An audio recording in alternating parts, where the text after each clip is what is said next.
make it useful. It should not remain relegated to a theory. If it is not useful in the society, whatever knowledge you have gained, you will remain casual.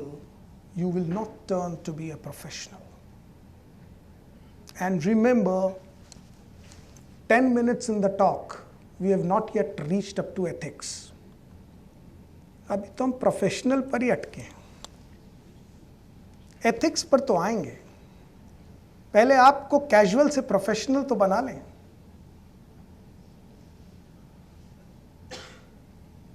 पहले हम आपको ये तो बता दें कि अब आप वो school boy, school girl, illusory talk से ऊपर आ गए. When we were in school, we also used to have a lot of illusory talks. इतनी इमेजिनरी टॉक्स करते थे हम, क्योंकि तब इंटरनेट नहीं था. जब हम स्कूल में थे, गूगल नहीं था, कोई वेरीफाई करने वाला नहीं था. आज तो कोई कुछ बोले दूसरा कहता है झूठ बोल रहा है, ऐसा तो है नहीं, फट से वो कैच कर लेता है. हम जब स्कूल में थे तो पता है हम कैसी कैसी बातें करते थे. कैजुअल की हाइट थे हम. खुद चलते थे साइकिल पे, क्योंकि तब तक बाइक्स का भी फैशन नहीं आया था. और बातें क्या करते थे, जब साइकिल चला चला के थक गए, पता है जापान में ना उड़ने वाली बाइसिकल आ गई है. अच्छा, इमेजिनेशन में भी एरोप्लेन तक नहीं जा थी, बाइसिकल ही, क्योंकि हमारी लिमिट ही वही थी. पर हम क्या बात करते थे, जापान में उड़ने वाली बाइसिकल आ गई है. उसको वेरीफाई करने का किसी दूसरे के पास कुछ गूगल नहीं था, तो मालूम है सामने वाला सुपीरियर टॉक करने के लिए क्या कहता था, हाँ मैंने भी सुना, पर उसमें पैडल नहीं होता है, बैठते ही उड़ती है. वो 2 का 4 बनाता था. ये कैजुअल टॉक्स की हाइट थी.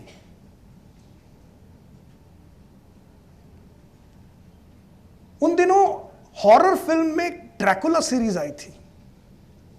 तब ये ऐसे स्ट्रीमिंग वगैरह नहीं था, सिर्फ सिनेमा हॉल में सिनेमा लगता था, टेलीविजन भी नहीं था. तो आपने पता नहीं सुना है कि नहीं, पर उस जमाने में एक हॉरर फिल्म की सीरीज आई थी बाय द नेम ड्रैकुला. हम में से किसी को तो ड्रैकुला देखने का परमिशन ही नहीं थी, because it was an adult horror film. तो हम तो स्कूल में थे, पर इमेजिनेशन पर तो कोई रोक नहीं थी. आप मानेंगे नहीं, ड्रैकुला फिल्म के डायरेक्टर ने अगर हमारी ड्रैकुला सुन ली होती तो बेचारा सोचता रहे यार क्या बनाया मैंने. हमने इमेजिनेशन में इतनी खतरनाक फिल्में बना दी ड्रैकुला सीरीज की. हम बैठते थे लंच का टिफिन लेके अपने फील्ड में और एक दूसरे को ड्रैकुला सुनाते थे. पता है तुमने देखी ड्रैकुला? वो हाँ भी नहीं बोल रहा, ना भी नहीं बोल रहा, जबकि उसको पता है कि कैसे देखेंगे, इट्स एन एडल्ट फिल्म. और दूसरा वाला चाहता भी नहीं कि वो हाँ ना बोले, तो बोले मैंने ना छुप छुप के देखी. अच्छा कहाँ देखी ये नहीं बता रहे, क्योंकि छुप छुप के सिनेमा हॉल में कैसे देख लेंगे आप. ये कोई घर में टेलीविजन तो है नहीं कि कॉर्नर से देख लिया, लेकिन हमने देखी छुप छुप के. अच्छा क्या था, बहुत बड़ा राक्षस है उसमें, बड़े बड़े दांत हैं उसके, खून चूसता है, और फिर आवाजें भी निकालते थे. जब खून चूसता तो कैसी आवाजें आती हैं, और फिर म्यूजिक निकालते थे, फिर ये फिर वो.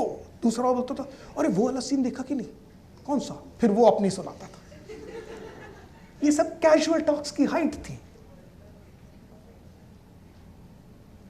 Because we had wings to fly in our imagination, nobody to verify any talk which we are doing. But today's world has changed. आज आपके पास वो इमेजिनेशन की लिबर्टी नहीं है, क्योंकि सामने वाला आपको काउंटर कर देगा. ए डोंट टॉक रबिश, जापान में ऐसी कोई बाइसिकल नहीं है, ये देखो गूगल कर लिया मैंने, ड्रैकुला में ऐसा कुछ नहीं है, ये देखो तुमको ड्रैकुला ही दिखा देते, ये लो. Today you don't have that liberty, so you have to be very careful what you talk.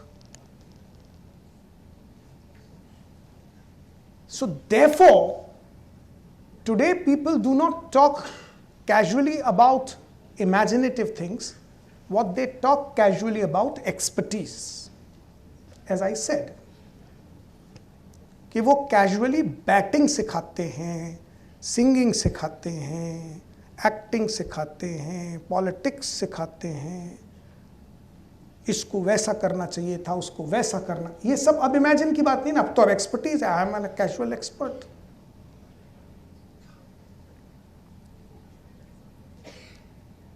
Gone are those days now for you all. Now you all are turning to be professionals because now you have joined, you are inducted into engineering course. You cannot afford to be casual anymore because tomorrow whoever will hire your services will hire with a trust that such and such fellow is an engineer.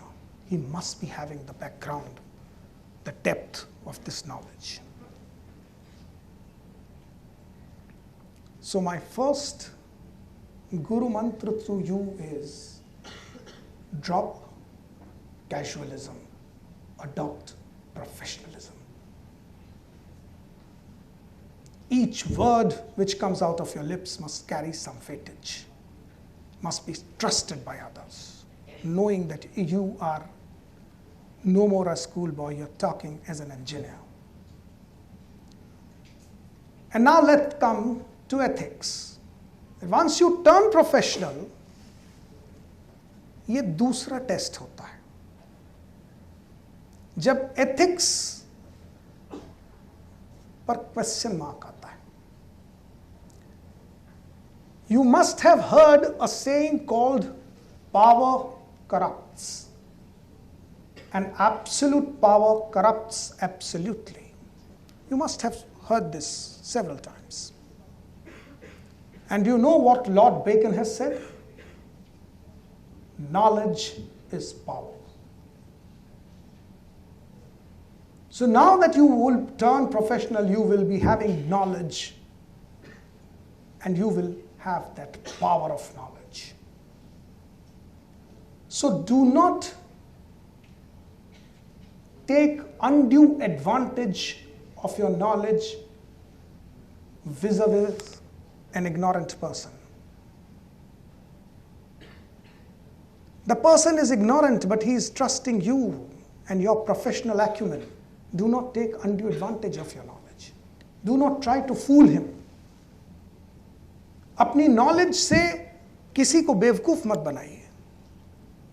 उसका फायदा मत उठाइए. उसकी knowledge कम है, उस lack of knowledge का advantage मत उठाइए. अपनी नॉलेज से उसको असिस्ट कीजिए.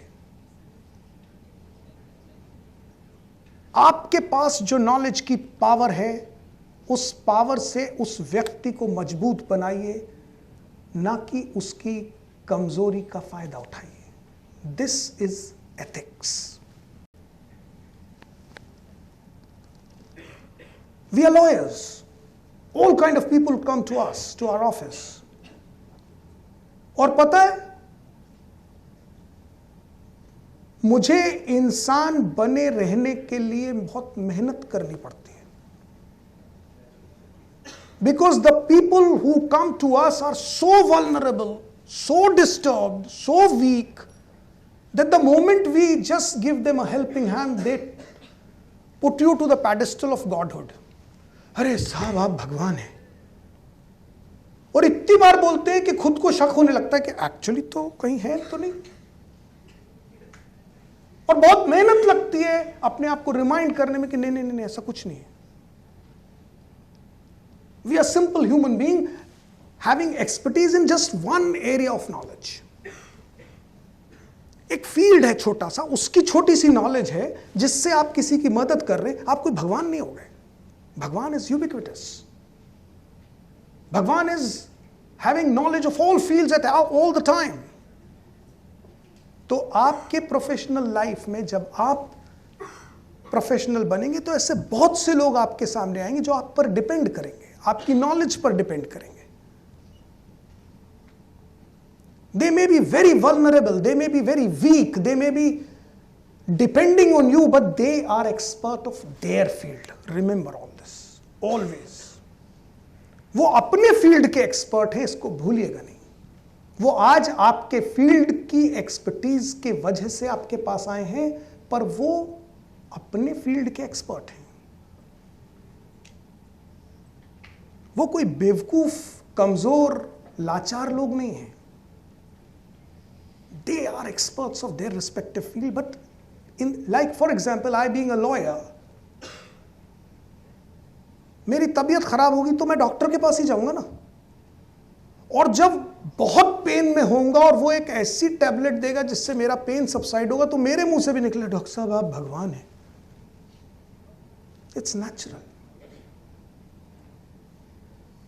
पर अगर वो डॉक्टर साहब बिलीव करने लगे मैं भगवान है, और जब उनकी बेल कराने की नौबत आएगी, तो फिर डिसाइड करना मुश्किल होगा कि लॉयर का भगवान मैं हूं कि मेरे भगवान डॉक्टर साहब हैं। क्योंकि फिर तो दो भगवानों की होगी। आज वो तकलीफ में हैं और उनकी तकलीफ मैं दूर कर रहा हूं। जब मैं तकलीफ में था तो उन्होंने मेरी तकलीफ दूर की। So this is not advisable कि जब आप किसी से एज ए प्रोफेशनल डील करें और वो आपको आउट ऑफ रिस्पेक्ट ये कहे कि thank you so much, and that thanks has so much of gravity that he puts you on a pedestal of godhood. Don't start believing that you're God. You are a very, very simple human being working in your area with your absolute integrity and honesty. This is ethics. जब आप अपनी integrity नहीं छोड़ते, honesty नहीं छोड़ते, professionalism नहीं छोड़ते, और ऐसी इल्यूजन्स में घूमने नहीं लगते, आसमान पर उड़ने नहीं लगते कि मैं तो भगवान हो गया, जब आप ये नहीं करते, तब आप सिंपली प्रोफेशनल एथिक्स फॉलो करते हैं।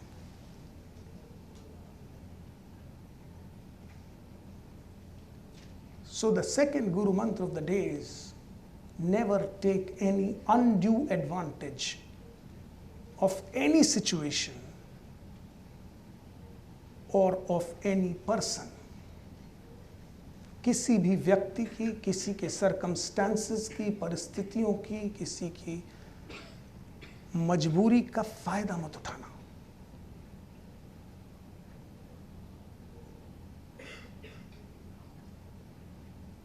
The third thing, a very important thing,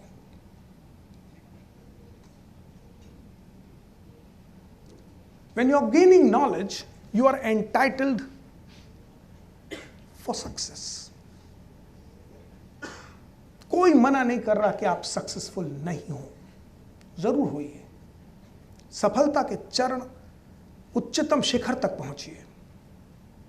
कोई मना नहीं कर रहा कि आप मनी अर्न मत कीजिए। कोई मना नहीं कर रहा कि आप अपने लिए लग्जरियों का इंतजाम मत कीजिए।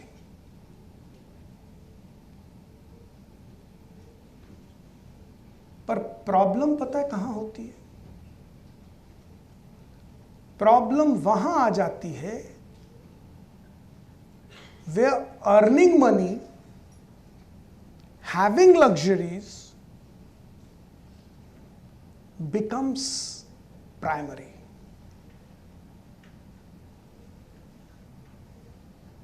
The services which you are expected to provide to society become secondary.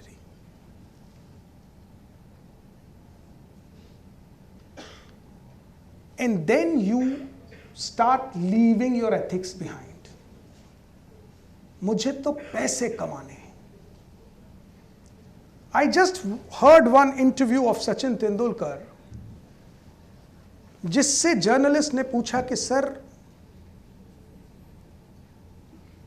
आपको मैंने देखा है लगभग 10-12 एडवर्टाइजमेंट में आप आते हैं, बहुत पैसा मिलता होगा ना? उसने कहा मिलता है।